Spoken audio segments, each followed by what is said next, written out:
Hi, I'm Carl, and I want to tell you my story. One day, on my way back from the city, I drove down the winding country road that led to my house. The village was small and every stone on the road was familiar. It was a warm day, and the sun was already starting to disappear behind the horizon when I saw him, on the side of the road, near the forest. I remember thinking at first that it was just another stray dog, but when I looked closer, I realized that something was wrong.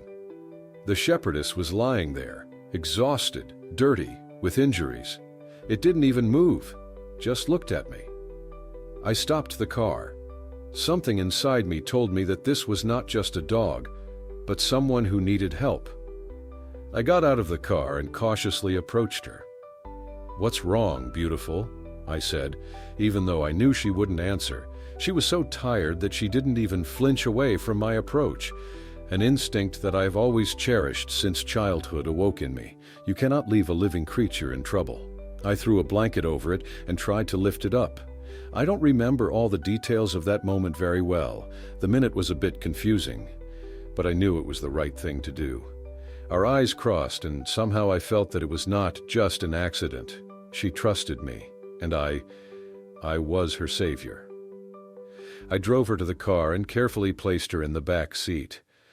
Why didn't I remember how much she weighed? Probably because I was only thinking about how to get her to the clinic as soon as possible. So we drove through the city, and her warm breathing was the only sound that broke the silence in the car. All the while I was trying to imagine what she was thinking about me. Doesn't she feel the same trust that I feel in her? I brought her to the veterinary clinic. The doctor looked at her, asked how long she had been here, but said that everything was not as bad as it seemed. She was lucky that I stopped in time.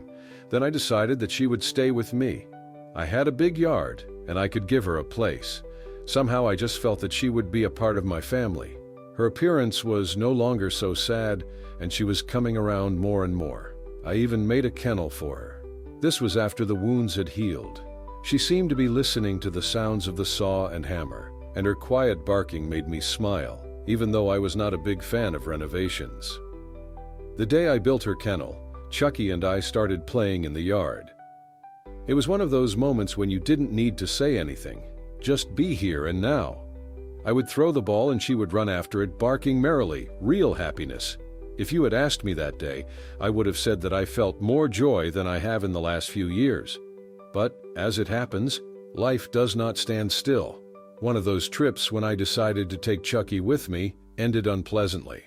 A slippery road, a stream of water after the rain. I couldn't keep the car in control.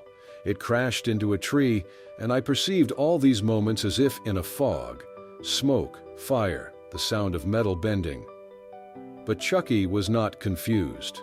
She pulled me out of the car, even though it was hard to imagine that a small dog could do it. I couldn't believe how she saved me. It was only when we were safe that I realized it was a miracle. Chucky is not just a dog. He is my friend, my bodyguard. I try not to forget this moment, because she really changed me. Now we are not just friends, we are family. And I know for sure that my life would be completely different without her, because she is more than a friend. She is a part of my soul.